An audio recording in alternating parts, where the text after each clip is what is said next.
Good day and welcome to the Mayor's Corner. Today's guest is Mayor Thatcher Kezer of Amesbury. Welcome, Mayor. It's good to have you. It really is a Mayor's Corner today. It is. It's great to be here with you on the show. Great to have you up from Amesbury. Before we start talking to Thatcher, it's very important to note that back behind the director's glass is Karen Hayden doing an extraordinary job of directing.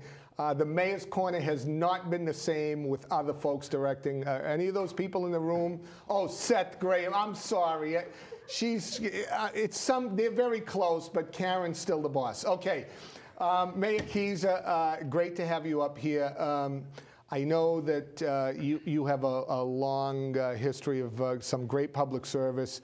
For some of the folks in Methuen that might not know you, how did you get started in this business? Well, I've been in this business actually for quite some time, that being the municipal business, or as I refer to it as the industry.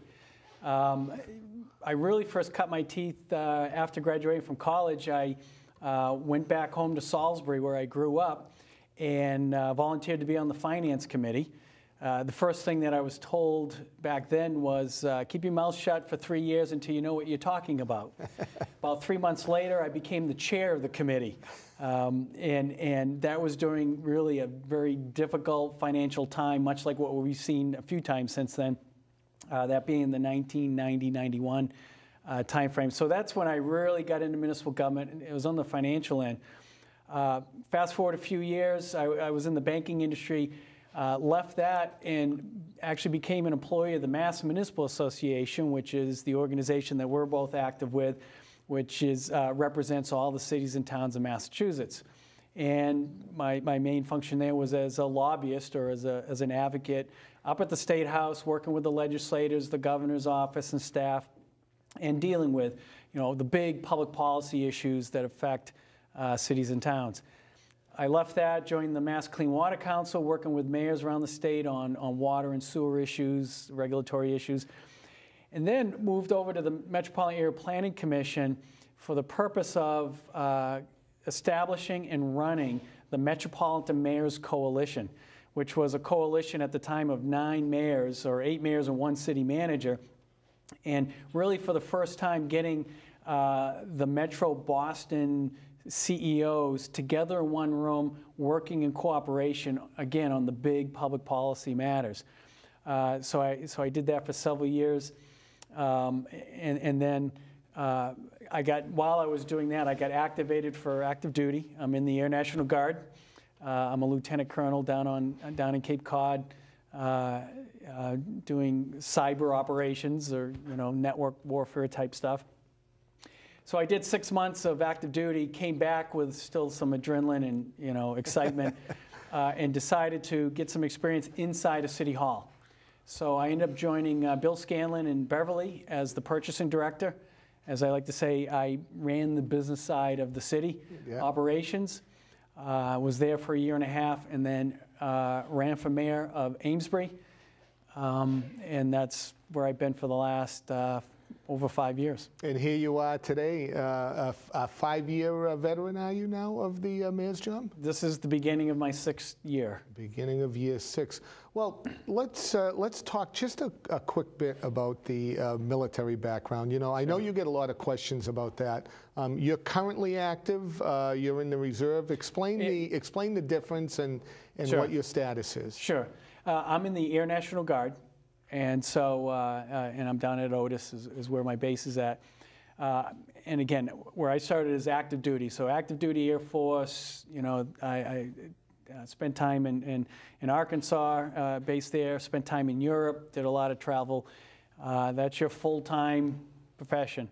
And then, I left that to join the Guard to go back to college. So in the reserve component, you have 2 facets. You can either be in the National Guard, which actually falls under the state control. Yes. So as a member of the National Guard, the governor is my commander-in-chief.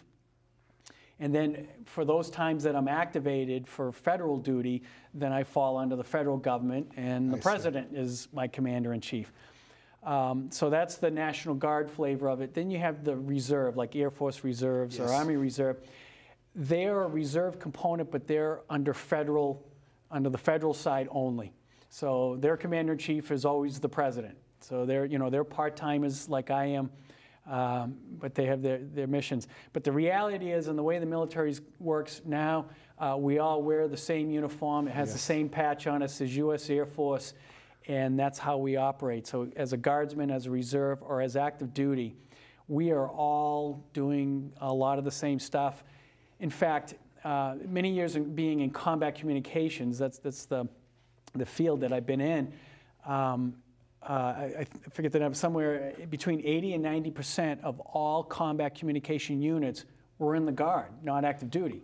So when those missions were called upon, it's National Guard, Air National Guard units that are being activated and deployed to meet those missions. So there's a lot of work to be done, whether you're in the Guard, Reserve, or active duty. Right, right. And I know you're very proud of that, and military service is a great calling. Let's talk about the mayor's job in Amesbury. I know you told us how you got there.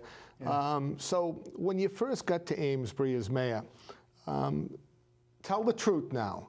Okay. Were there surprises in there as mayor? I know, you had a pretty storied municipal background before you got there, working in all those different spots that you just described. But as mayor yourself, were there things that took you by surprise before we talk about policy? Yes, yes.